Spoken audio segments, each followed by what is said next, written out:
Mama Glory sasa unaniachaje na tunaje posa kama hivyo? Bora nijiue tu bana, ni bora.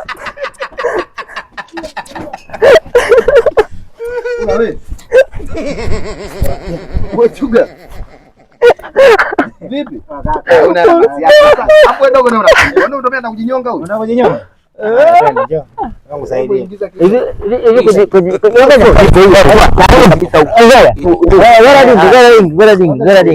Sio kujinyonga kumbe ndio kazi wenyewe naona kama sasa ngoja wewe nini kwa sababu sikia mnyongo shida nini kwa filamu kweli mnyongo. Kwa sasa Sikrola yenyewe anaolewa hapo ni gani? Afu sasa anaolewa.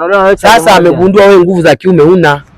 Yaani wewe kama kanda imekula redio. Sana tu siri ba mnyongo sasa. Sio siri sasa kinachofanya ujue hapa ni nini? Afu ba mnyongo amepatia. Wewe baba, unafikiria ni matembele? Alikuwa anatesa. Sikia soko akiingii. Kichwa mbona hapo akiingii kichwa? Ile kamba ni ndogo ile. Ngoja. Si utoto unaleta utoto. Mbona hapa kichwa akiingiza? Ulikuwa unafanya nini? Afu jali hebu ondoka. Kwanza umeshachanganya utaambia mtu ajinyonga hata ajiwe. Nyonga vuta mbele kichwa kubwa. Avuta mbele, navuta ni mbele. Hiyo hapo. Unavuta? Vuta uone kama jana mwanangu. Nyingine anataka kujinyonga. Ame sumu ya mbu. Na wewe ngoja. Sasa kwenye kujinyonga na kununua sumu ya mbu ni wapi na wapi? Afi haraka kuliko sasa hiyo hainyongi, ile unajiua. Afi sasa kufa. Kumbe hapa mna kazi hapa. Vuta hata ujinga. Mambo ya kusema vuta mbele haya. Vuta. Tunakuja mnaingilia makesi ya watu hapa mbele hata ya wahusu. Baba zenu nyinyi.